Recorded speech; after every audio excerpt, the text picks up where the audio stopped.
My daughter-in-law spit in my face during an argument, and my son said I deserved it. I said nothing and went to bed. Next morning, they woke up to the smell of pancakes and saw the table filled with treats. My son said, "Good, you finally understood your place." But when they saw who was sitting next to me at the table, they froze. Where are you watching from today? Drop your location in the comments below and hit that like and subscribe button. Let me tell you how I got to that moment, because what happened next changed everything. I'm Margaret Williams, 62 years old, and until 3 days ago, I thought I was living a peaceful retirement in my own home. My son David moved back in 6 months ago with his wife Jessica after they lost their apartment. "Just temporary, Mom," he'd said, "until we get back on our feet." I should have known better. David has a way of making temporary situations permanent when they benefit him. The argument started over something ridiculous. Jessica had rearranged my kitchen without asking, moving everything to places that made no sense. When I politely asked her to put things back, she exploded. "This is exactly what I'm talking about," she screamed, her face red with fury. "You're so controlling. No wonder David's father left you." My late husband didn't leave me. He died of a heart attack 5 years ago, but Jessica has never let facts interfere with a good insult. "Jessica, I just want my measuring cups back in the drawer where I can find them," I said calmly. That's when she lost it completely. "I am so sick of walking on eggshells around you. This house feels like a museum where we're not allowed to touch anything." David came running from the living room. Instead of defending me, he immediately sided with his wife. "Mom, you have been pretty rigid about things," he said, not meeting my eyes. "Maybe you could be more flexible." That's when Jessica stepped closer to me, her eyes blazing with a hatred that shocked me. "I've had it with your passive-aggressive little comments and your precious routines," she snarled. "You want to know what I really think of you?" Then she spit directly in my face. The warm saliva hit my cheek and slowly dripped down. I stood there frozen, unable to process what had just happened. In my 62 years, no one had ever shown me such deliberate disrespect. I looked at David, waiting for him to say something, anything, to defend his mother. Instead, he shrugged. "Well, Mom, you kind of brought this on yourself. You've been making Jessica feel unwelcome since day one." Those words hit me harder than the spit. My own son was telling me I deserved to be humiliated in my own home. I wiped my face with a kitchen towel, set it on the counter, and without saying a word, went upstairs to my bedroom. I locked the door and sat on the edge of my bed, staring at nothing. 40 years I'd lived in this house, 40 years of memories with David's father. I'd raised David here, sacrificed for his education, supported his dreams, and this is what I got in return. But as I sat there in the darkness, something began to shift inside me. The hurt was transforming into something else, something colder and more purposeful. I had options they didn't know about, resources they'd never bothered to ask about, and patience they'd never tested before. By morning, I had a plan. I woke up before dawn and went straight to the kitchen. The smell of vanilla and cinnamon filled the house as I prepared the most elaborate breakfast I'd made in years. Pancakes, fresh fruit, bacon, sausage, hash browns, and my famous French toast. When David and Jessica came downstairs, their eyes widened at the feast spread across the dining room table. "Good," David said with satisfaction. "You finally understood your place." That's when they noticed I wasn't alone. The man sitting at my dining room table was wearing a perfectly tailored navy suit and eating my pancakes like he belonged there. When David and Jessica saw him, the color drained from their faces completely. "Mom," David stammered, "who is this?" "David, Jessica," I said pleasantly. "I'd like you to meet Thomas Richardson. He's a lawyer." Jessica dropped her coffee mug. The ceramic shattered on my hardwood floor, but nobody moved to clean it up. Thomas stood and extended his hand with the kind of professional courtesy that costs $500 an hour. "Pleased to meet you both. Your mother has told me so much about you." The way he said it made clear that what I'd told him wasn't flattering. "A lawyer?" Jessica's voice cracked. "What do you need a lawyer for?" "Margaret?" I love how she only calls me Margaret when she's scared. Usually I'm just Mom when she wants something. "Well, after last night's conversation, I realized I needed to make some adjustments to my estate planning," I said, buttering my toast with deliberate calm. "Thomas specializes in situations like mine." What kind of situations? David was trying to sound casual, but I could see the panic in his eyes.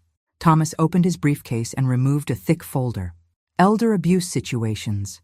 Your mother called me at 6 this morning describing what happened. Spitting on a senior citizen in their own home qualifies as assault under state law. Jessica went very still. I didn't assault anyone. It was just an argument that got heated. Bodily fluids constitute assault, Thomas replied matter-of-factly. But we're not here to discuss criminal charges. We're here to discuss your mother's will. The silence that followed was so complete I could hear the grandfather clock ticking in the hallway. My will? I repeated. Oh yes, I've decided to make some significant changes. David sat down heavily. Mom, you're being dramatic. Jessica apologizes for last night, don't you, Jessica? But Jessica wasn't apologizing. She was staring at Thomas like he was a rattlesnake. What changes? She asked directly. Thomas pulled out several documents.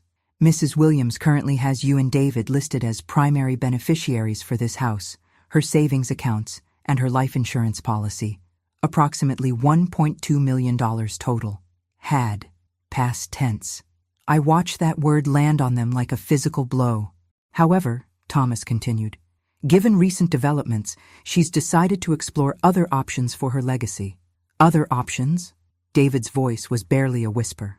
Charitable organizations, I said cheerfully. The animal shelter has always been close to my heart, and there's a scholarship fund at the community college that could use support. Jessica found her voice. You can't do this. We're family. Family doesn't spit on family, I replied simply.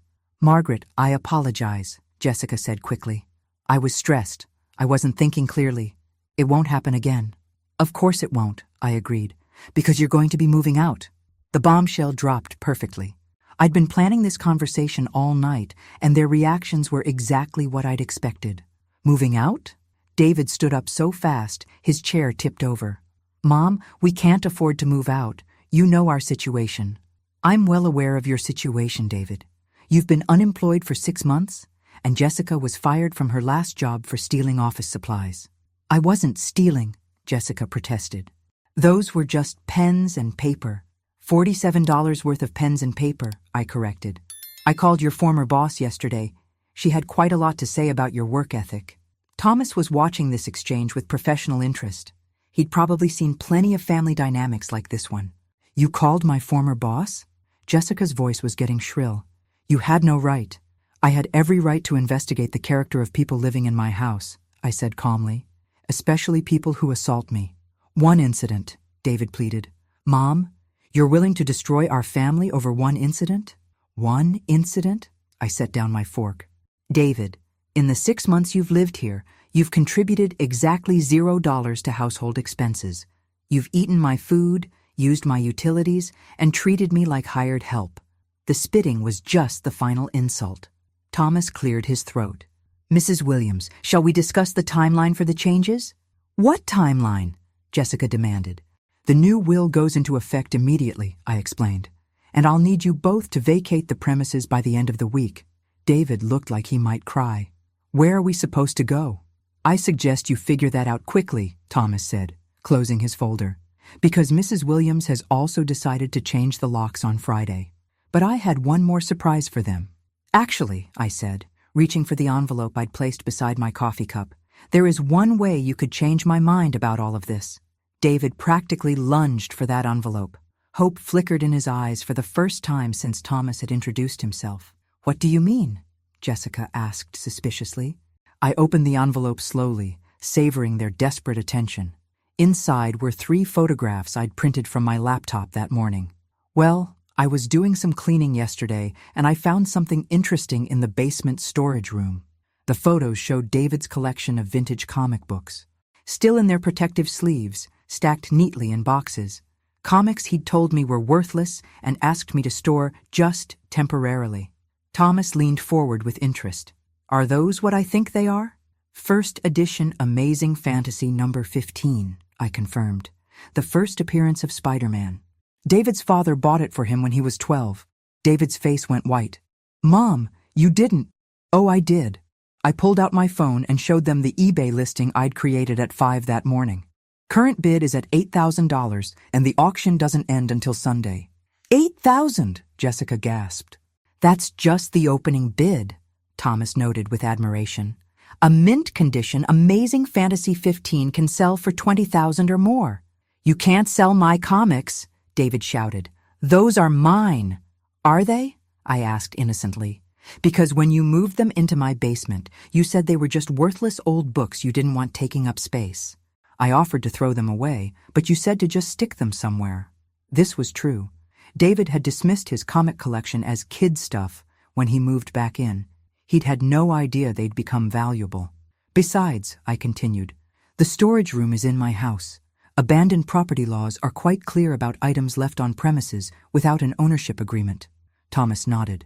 Legally speaking, after 6 months without claim or payment of storage fees, the property transfers to the homeowner.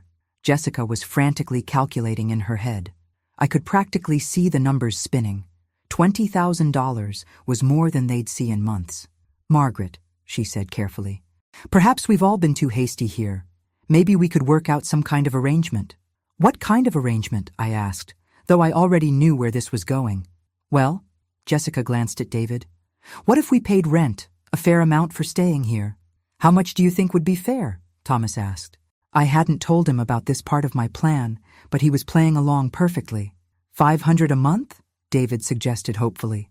I laughed, actually laughed out loud. 500? David, this house is worth $1.2 million. Fair market rent would be at least $2,500. The hope died in his eyes.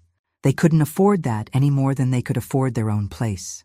However, I said, watching them closely, I might consider a different kind of arrangement. What kind? Jessica asked desperately.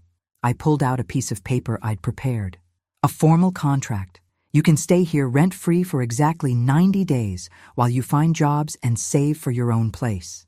And in exchange? Thomas prompted. In exchange, you'll both attend family counseling with me once a week. You'll contribute to household expenses based on your actual income when you find work. And most importantly, you'll treat me with the respect I deserve as the owner of this home. It was a reasonable offer, more than reasonable, considering Jessica had assaulted me less than 12 hours ago. That sounds fair, David said quickly. I'm not finished. I held up my hand. There's also a penalty clause.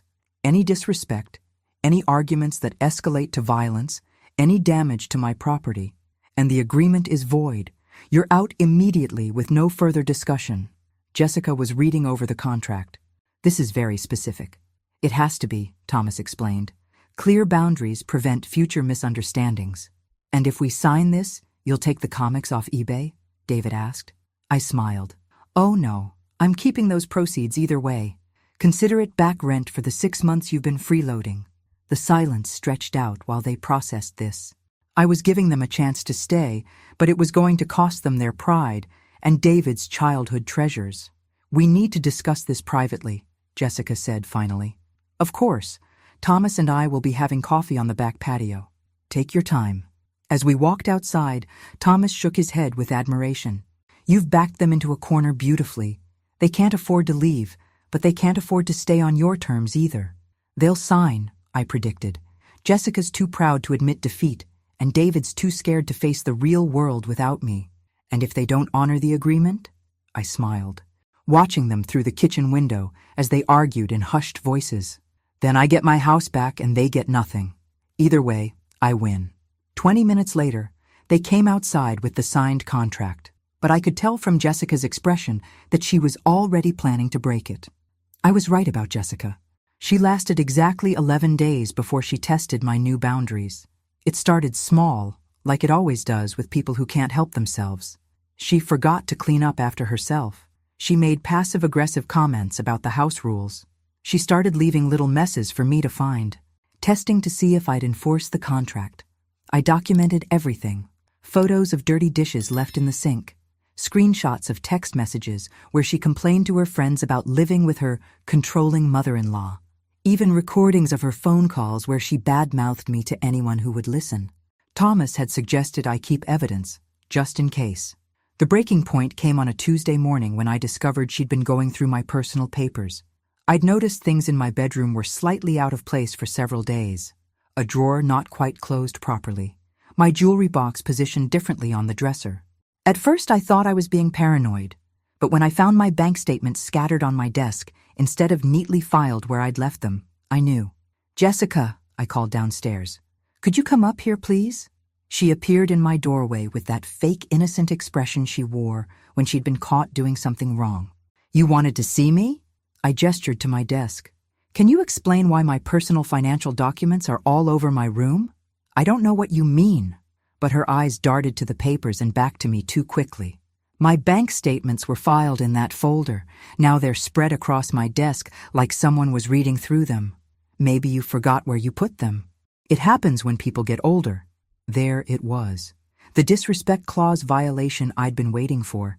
"Jessica, are you suggesting I'm having memory problems?" "I'm just saying that maybe you're confused about where you left things." I pulled out my phone and showed her the photos I'd taken of my organized desk 2 days earlier, time-stamped and dated. "These photos prove my papers were exactly where I said they were. Unless you're claiming I have memory problems about taking pictures too?" She realized she'd been caught. Her whole demeanor shifted from fake sweetness to open hostility. "Fine. I was looking at your bank statements. Do you know how frustrating it is to be broke while living with someone who has hundreds of thousands of dollars just sitting in accounts? So you decided to invade my privacy and go through my personal financial information?" "I needed to know what we were dealing with. David's been talking about asking you for money for a business idea, and I wanted to see if you could actually afford it." This was getting more interesting by the minute. "What business idea?" "He wants to start a landscaping company. He needs about $30,000 for equipment and a truck." $30,000. They'd been planning to ask me for $30,000 while contributing nothing to the household and treating me like an inconvenience. "And you thought going through my private papers would help with that request?" "I thought it would help me understand whether you were really as tight with money as you pretend to be, or if you're just being mean." That was it. The contract violation was clear and documented. "Jessica, you need to pack your things." "What?" "You violated the respect clause of our agreement. You're out." She laughed. Actually laughed. "You can't kick me out for looking at some papers. That's ridiculous." I held up my phone. "I've been recording this entire conversation. You just admitted to going through my private financial documents without permission and insulted my character in the process." The laughter died. "You were recording me? It's my house. I'm allowed to record conversations in my own home." She stood there sputtering for a moment before finding her voice. "David won't let you do this to me. David signed the same contract you did. He's bound by the same terms. We'll see about that." She stormed downstairs, shouting for David. I followed at a calmer pace, already knowing how this conversation would go. David would try to negotiate. Jessica would demand he choose sides, and I would remind them both that contracts have consequences. "David!" Jessica's voice echoed through the house. "Your mother has lost her mind. She's trying to kick me out for looking at some stupid papers." David emerged from the living room where he'd been watching television all morning instead of job hunting. "What's going on?" "Your wife violated our agreement," I said simply. "She went through my private financial documents without permission and then insulted me when I confronted her about it." David looked between us, and I could see him calculating. His wife or his housing situation, his marriage or his comfortable life living off his mother. "Mom, maybe we could work this out. Jessica, apologize to my mother." "I'm not apologizing for anything. She's the one who set up this ridiculous contract with all these impossible rules."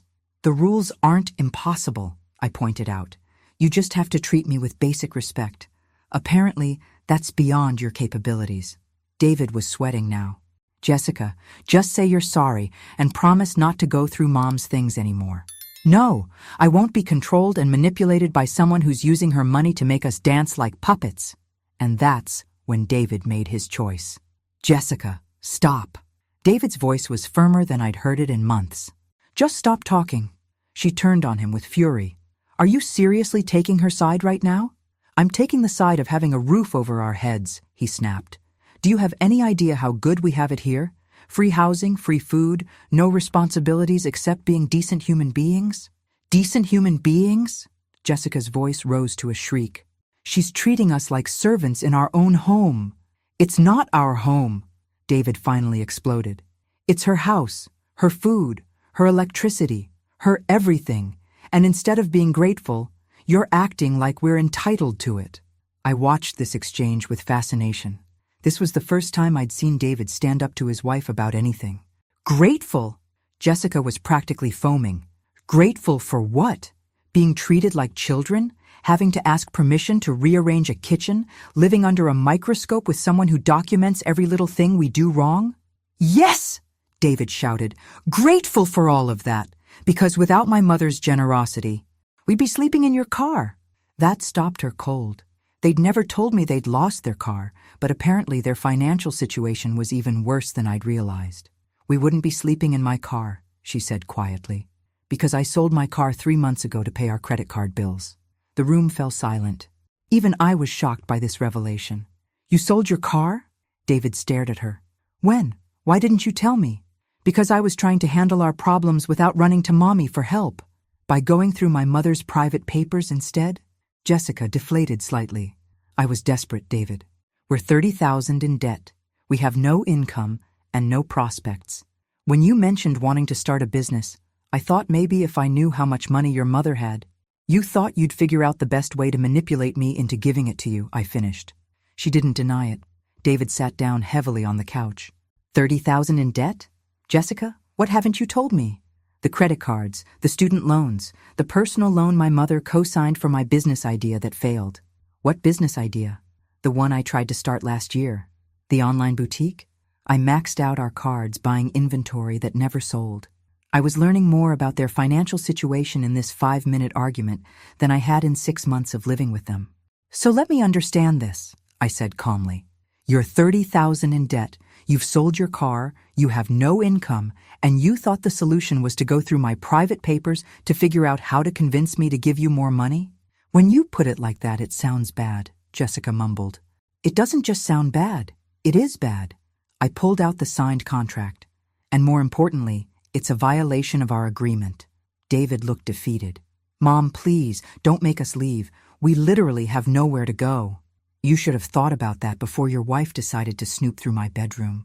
I'll make it right, David promised. I'll get a job, any job. I'll pay rent. I'll make Jessica apologize properly. David, no, Jessica started, but he cut her off. Jessica, either you apologize to my mother right now, or we're both homeless. Your choice. She stared at him like she'd never seen him before. You're choosing her over me? I'm choosing survival over pride, he replied. Something you might want to consider. Jessica looked between us, her face cycling through anger, disbelief, and finally resignation. She turned to me with the most insincere expression I'd ever seen. Margaret, I apologize for going through your personal papers. It was wrong of me, and I promise it won't happen again. And? David prompted. And I'm sorry for being disrespectful to you in your own home. I studied her face. The apology was forced, but at least it was an apology. Thank you, Jessica. I accept your apology. David exhaled in relief. So we can stay? I folded the contract carefully and put it in my pocket. You can stay on one condition. What condition? Jessica asked suspiciously. David, you'll start a job search today. Not a business plan, not a scheme to get money from me, but an actual job search. Retail, food service, whatever you can find. Done, he agreed immediately. And Jessica, since you're so interested in my financial situation, you're going to help me organize my paperwork. Under supervision, of course. She winced. Organize your paperwork? All of it. Tax documents, bank statements, insurance policies, investment accounts. You'll learn exactly what my financial situation is, but you'll do it legitimately. Is that supposed to be punishment? I smiled. Oh no, Jessica. That's supposed to be education. Because once you see the reality of my finances, you'll understand why I'm so careful about how I spend my money. What do you mean? I mean my hundreds of thousands of dollars might not be quite what you think it is. David and Jessica exchanged glances. They were about to learn that their assumptions about my wealth were wildly inaccurate, but they wouldn't learn the whole truth until much later. Jessica's education about my finances began the next morning in my home office. I'd prepared several filing boxes and a detailed spreadsheet for organizing my documents. We'll start with tax returns, I announced, handing her a stack of papers. Last 5 years should be sufficient. She sat down reluctantly and began sorting through the documents. Within an hour, her attitude had changed completely. Margaret, she said slowly, According to these tax returns, your income is only about $40,000 a year from Social Security and your pension. That's correct. But the bank statements showed hundreds of thousands in savings accounts. Those would be the proceeds from selling your father-in-law's business after he died. David looked up from his laptop where he'd been half-heartedly job searching. Dad's business? I thought it was just a small accounting firm. It was. But small doesn't mean worthless. Your father spent 30 years building relationships with local businesses. When he died, I sold the client list and office lease to a larger firm. How much did you get? Jessica asked. I pulled out the purchase agreement. $200,000 after taxes and legal fees. David whistled. I had no idea it was worth that much. Most people don't understand the value of a well-established service business, I explained. But Jessica, keep reading through those statements. You'll notice something interesting about the balances over time. She flipped through several months of bank statements, her frown deepening. The balances keep going down.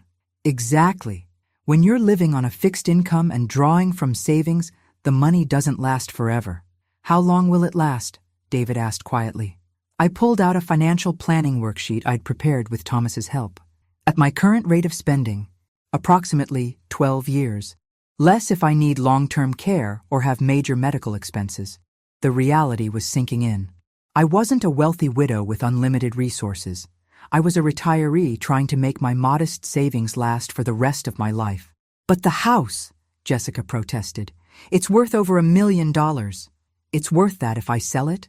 But if I sell it, where do I live? Comparable housing would cost me $3,000 a month in rent, which would drain my savings in 4 years instead of 12. David closed his laptop. Mom, I never realized. I thought you were comfortable. I am comfortable, as long as I'm careful. But supporting 2 additional adults indefinitely would change that calculation significantly. Jessica was staring at the financial projections. So when you said you couldn't afford to support us, I meant it literally. If I paid for your housing, food, and expenses for more than a few months, it would threaten my own financial security. This was mostly true. I was being conservative with my calculations, but the basic math was sound. Supporting David and Jessica long-term would impact my finances. What I wasn't telling them was that I had additional resources they didn't know about. I'm sorry, David said suddenly. I never thought about it from your perspective. I just assumed that since you owned the house, you assumed I was wealthy because I have assets. But assets and cash flow are different things. Jessica was still studying the bank statements. What about this investment account? The one with Richardson Financial? I tensed slightly. She'd found the one account I'd hoped she wouldn't notice. That's my emergency fund.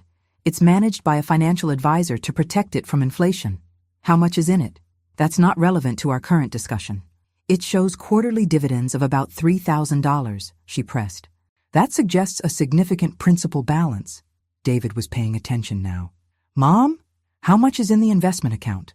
I could have lied. Should have, probably. But I'd been caught off guard by Jessica's attention to detail. About $400,000. The silence that followed was deafening. $400,000? David's voice cracked. Mom, that changes everything. No, it doesn't. But with that money, I could afford to destroy my retirement security to enable your lack of responsibility, I finished. That account is untouchable. It's what will pay for my care when I'm too old to live independently. Jessica set down the papers. So you do have money. You've been playing poor this whole time. I've been playing realistic. There's a difference. You let us think you were barely getting by. You never asked about my finances until you decided to snoop through my papers. David was staring at me like he'd never seen me before. $600,000 in total savings, plus the house. Mom, you're worth over $1 million. On paper. But I'm 70 years old with no income beyond Social Security. $1 million has to last me for potentially 20 more years. That's $50,000 a year, Jessica calculated quickly. Plus Social Security. You could live very comfortably on that. Unless I need assisted living, which costs $60,000 a year, or memory care, which costs $90,000, or long-term medical care, which could cost even more. They were both quiet, processing this information. So you're not poor, David said finally, but you're not rich either. I'm financially secure if I'm careful and don't have any major surprises. Like supporting unemployed adult children, Jessica added quietly. Exactly. But even as we had this conversation, I was thinking about the phone call I'd received that morning from my real financial advisor, the one who managed accounts Jessica had never seen, the call that was about to change everything again. My phone rang during lunch, interrupting what had become a surprisingly civil conversation about household budgets and job search strategies. Margaret Williams speaking. Mrs. Williams, this is Patricia Sullivan from Henley & Associates. I have some news about your father's estate that requires immediate attention. I stepped away from the table, but not so far that David and Jessica couldn't hear. My father's estate was settled 15 years ago, Patricia. That's what we thought. But we've discovered an error in the original probate filing. There's an asset that was never properly transferred. David and Jessica had stopped eating and were watching me with obvious interest. What kind of asset? A commercial property in downtown Portland. Your father apparently owned it through a subsidiary company that wasn't identified during the estate proceedings. The current tenants have been paying rent to an escrow account for 15 years. How much rent? Approximately $4,000 per month. The escrow account currently holds over $700,000 in accumulated rental payments. I gripped the phone tighter. $700,000. Money that legally belonged to me, but that I'd never known existed. Mrs. Williams? Are you there? I'm here. What do I need to do? We need you to come to our office to sign the transfer documents. The property and the escrow funds will be transferred to you immediately. I'll be there this afternoon. I hung up and turned around to find David and Jessica staring at me with wide eyes. $700,000, David whispered. It appears so. Jessica stood up abruptly. Margaret, this changes everything. With that money, you could— I could what? I asked curiously. You could help us get back on our feet. You could loan us the money for David's business. I sat back down at the table and continued eating my sandwich. Could I? Mom, David said urgently, this is like winning the lottery. That's enough money to solve all our problems. All of whose problems? Our problems, the family's problems. I took another bite and chewed thoughtfully. David, what exactly are your problems? You know what they are. We're in debt. We don't have jobs. We don't have a place to live. Those sound like your problems, not family problems. Jessica leaned forward. Margaret, be reasonable. This is an opportunity for all of us to benefit. You don't need all that money just sitting in an account. Don't I? You just told us you have enough saved for retirement. This is extra money. Found money. I set down my sandwich. Jessica, let me ask you something. If you found $700,000, would your first thought be to give it to someone else? That's different. How is it different? Because we're family. Family helps family. Family, I repeated. Jessica, what have you contributed to this family since you've been here? I've been trying to find work. You've been sleeping until noon and complaining about my house rules. That's not the same thing. David jumped in. Mom, that's not fair. We're both trying. Are you? David, you've applied for exactly 3 jobs in 6 months. All of them were positions you considered beneath you. I don't want to waste my education working retail. But you're willing to waste my retirement savings avoiding work entirely? The truth was crystallizing for both of them. They'd spent 6 months treating me like their personal ATM, and now they wanted access to even more money. Look, Jessica said, trying a different approach. What if we made this a business arrangement? You could invest in David's landscaping company, and we'd pay you back with interest. What's David's business plan? We haven't written it up yet, but what's his experience in landscaping? He's always been good with yard work. What's his market research? Market research? Who are his potential customers? What services will he offer? What are his startup costs beyond equipment? What's his projected timeline for profitability? Jessica's silence was telling. You want me to invest $30,000 in a business that exists only in David's imagination, run by someone with no relevant experience, with no business plan, no market research, and no timeline for success. When you put it like that, I'm putting it accurately, and that's exactly the kind of financial decision that would turn my found money into lost money. David looked desperate. Mom, what would it take for you to consider helping us? I stood up and began clearing the table. Show me you can help yourselves first. What do you mean? Get jobs. Any jobs. Show me you can earn money and manage it responsibly. Develop an actual business plan with research and projections. Prove that you're worth investing in. How long would that take? Jessica asked. However long it takes. But we need help now. You needed help 6 months ago. You've had half a year to figure this out. And instead, you've been living off my generosity while planning to ask me for more money. I gathered the dishes and headed for the kitchen, leaving them sitting at the table in stunned silence. But what I didn't tell them was that I was going to Portland that afternoon for a very different reason than signing paperwork. The meeting at Henley & Associates was everything I'd hoped it would be. Patricia Sullivan was a sharp woman in her 50s who had clearly been dealing with complicated estate issues for decades. Mrs. Williams, I have to say, this is one of the most unusual cases I've handled.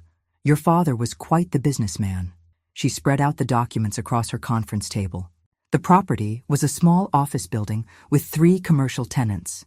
The escrow account contained exactly $743,000. However, Patricia continued, there's something else you should know about this property. What's that? One of the tenants is facing financial difficulties. They're 3 months behind on rent and have asked about purchasing the building. Purchasing it? They've made a preliminary offer of $1.8 million. I set down the papers I'd been reading. $1.8 million, plus the accumulated rent money, over $2.5 million total. Mrs. Williams, are you all right? I'm fine. Just processing the magnitude of this discovery. There's one more thing. The purchase offer comes with a condition that the sale close within 60 days. Apparently, the tenant company is expanding rapidly and needs to secure permanent space quickly. And if I don't sell, they'll find another location and terminate their lease. Since they're your largest tenant, that would significantly reduce the property's value and rental income. I leaned back in my chair. This wasn't just found money. This was a decision that would impact the rest of my life. I need some time to think about this. Of course. But Mrs. Williams, can I speak frankly? Please do. At your age, having liquid assets is generally preferable to managing rental property. The sale would give you complete financial independence for the rest of your life. She was right. With that money properly invested, I'd never have to worry about finances again. I could even afford to help David and Jessica if I chose to. The question was whether they deserved that help.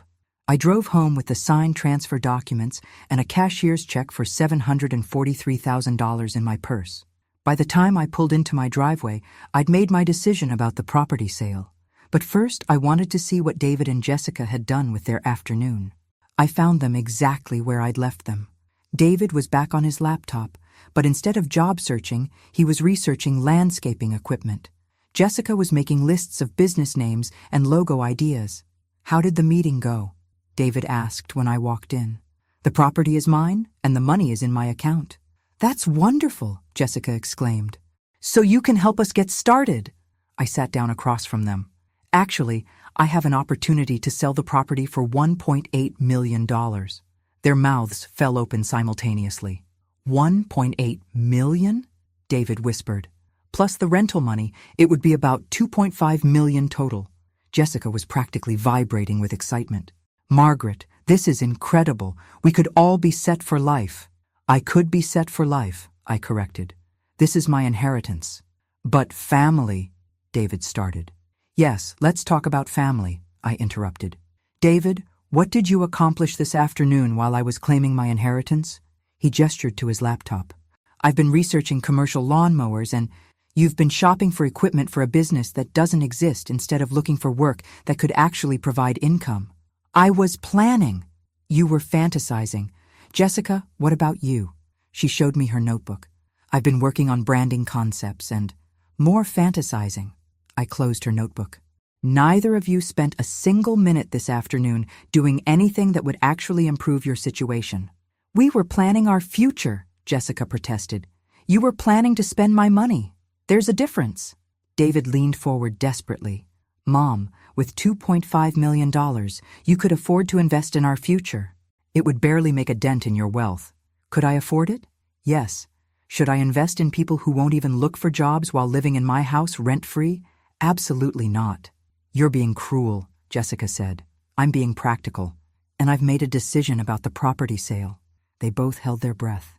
I'm accepting the offer, but there's a condition attached to how that money gets used. "What condition?" David asked. I pulled out my phone and showed them the rental listing I'd found during my drive home. "It's a lovely 2-bedroom apartment about 20 minutes from here. Available immediately. You want us to rent an apartment?" Jessica's voice was flat. "I want you to become independent adults. The lease is in your names. First month's rent paid by me as a move-out gift. And after that? After that, you support yourselves like every other married couple in America." David stared at the apartment listing. "Mom, we can't afford this on our own." "Then you'd better find jobs quickly. What if we can't find work in time to make the rent?" I smiled. "Then you'll learn what real financial pressure feels like, and maybe that will motivate you in ways that my generosity never could." But I wasn't finished with my surprises yet. The apartment viewing was scheduled for Thursday morning. I insisted on driving David and Jessica there myself, ostensibly to help them evaluate the space, but really to make sure they couldn't back out at the last minute. The apartment was perfect for them. 2 bedrooms, modern kitchen, washer and dryer connections. The rent was $1,500 a month, which would require both of them to work but wasn't impossible to manage. "It's nice," David admitted reluctantly as we walked through the living room. "The kitchen is bigger than I expected," Jessica added, though her tone suggested she was looking for reasons to reject it. The property manager, a woman named Carol, was explaining the lease terms when my phone buzzed with a text message. It was from Thomas Richardson. "Important development. Can you call me immediately?" I excused myself and stepped outside to return his call. "Margaret, we need to meet today. Something significant has happened with your case." "What case?" "I'm not involved in any legal case." "You are now. Jessica's former employer filed a criminal complaint against her for embezzlement. The police want to interview you as a witness." My blood went cold. Embezzlement! I thought she was fired for stealing office supplies. That was apparently the tip of the iceberg. They've discovered she forged purchase orders and invoiced fake vendors for almost $50,000 over 6 months. $50,000. No wonder they were so deeply in debt. "Thomas, what does this mean for me? Since Jessica has been living in your house, they'll want to verify you weren't involved. And Margaret, there's something else." "What?" "They've also opened an investigation into David's unemployment benefits. Apparently, he's been claiming to look for work while receiving payments, but there's no record of actual job applications. Benefit fraud. Both of them were potentially facing criminal charges." "How bad is this?" "Jessica could be looking at felony charges. David's situation is less serious, but still problematic. Margaret, you need to distance yourself from their legal problems immediately." I looked through the window at David and Jessica, who were still discussing the apartment with Carol. They had no idea their past was about to catch up with them. "I'll call you back in an hour," I told Thomas and went back inside. "So what do you think?" I asked brightly. "We'll take it," David said. Jessica shot him a surprised look, but he was apparently ready to commit to independence. "Excellent," Carol said. "I'll need first month's rent, last month's rent, and a security deposit. $4,500 total." I pulled out my checkbook. "I'll cover the first month's rent as promised.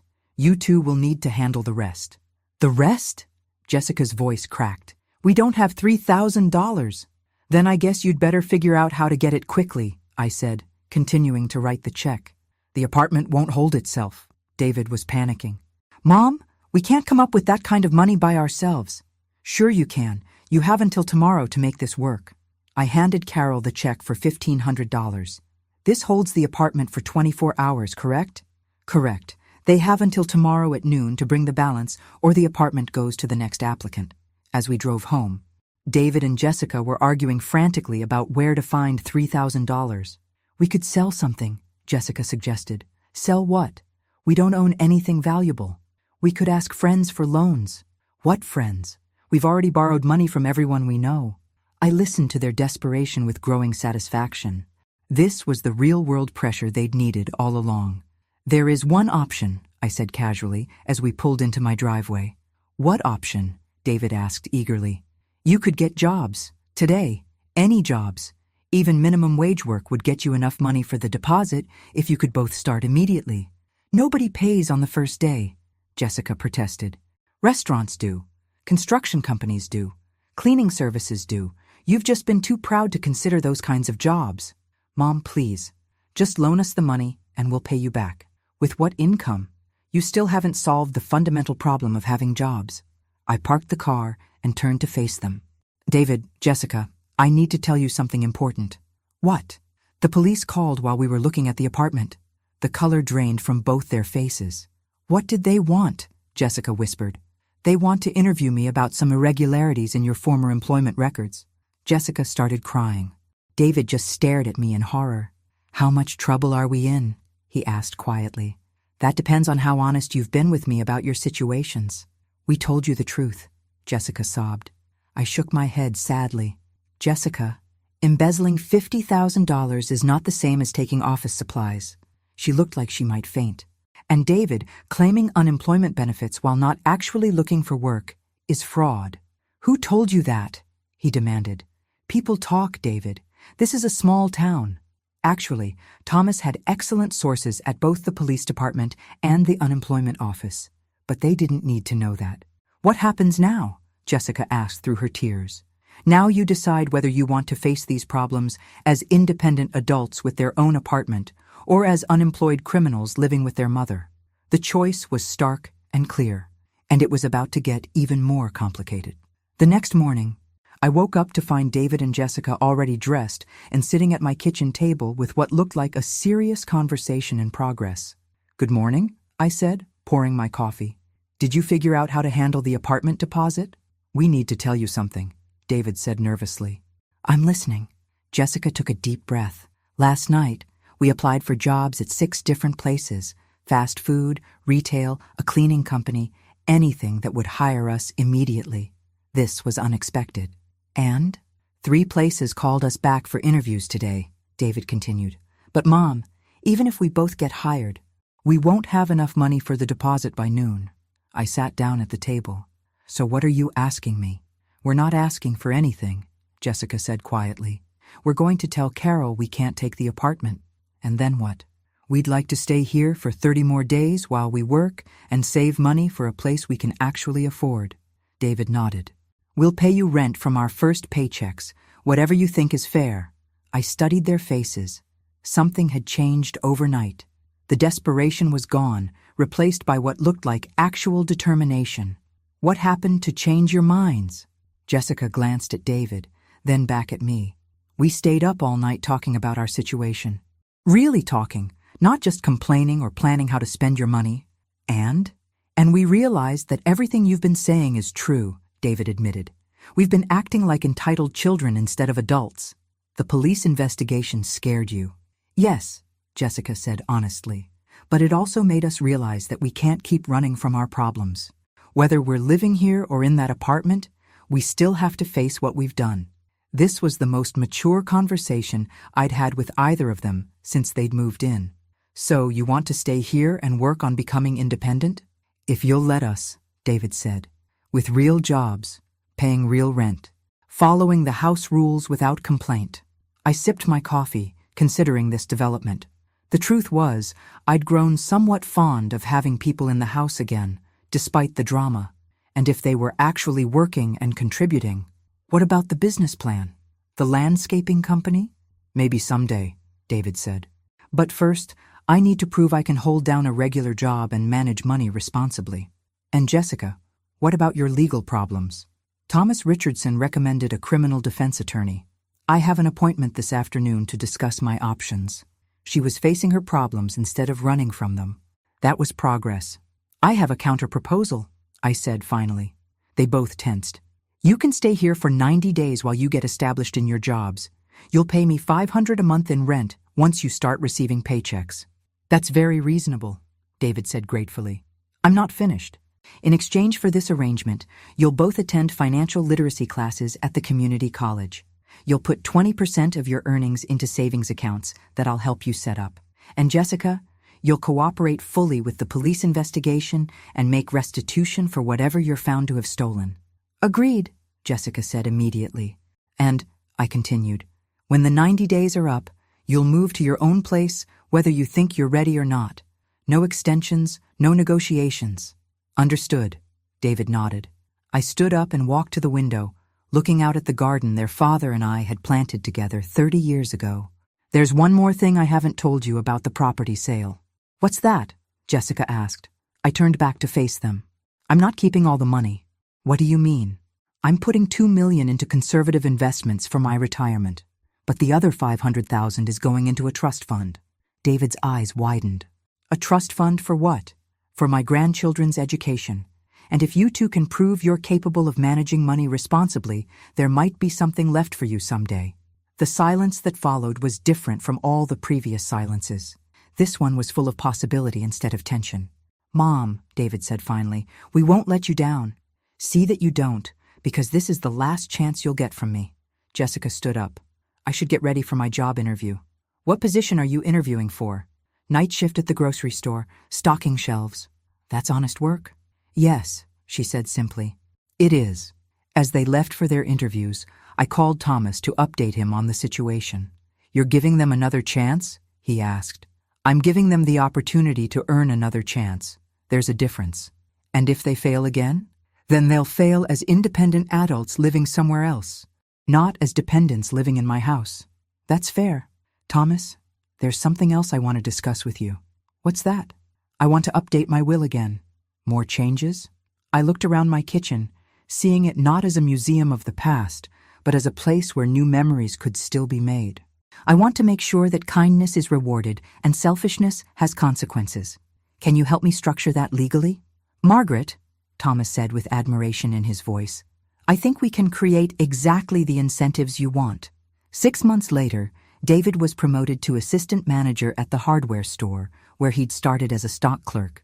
Jessica completed her community service and was working full-time as a bookkeeper, having earned her employer's trust despite her past mistakes. They moved into their own apartment exactly 90 days after our agreement, as promised. And when I got the call from the hospital 3 years later, it was David who dropped everything to drive me to my appointment, and Jessica, who brought me homemade soup while I recovered.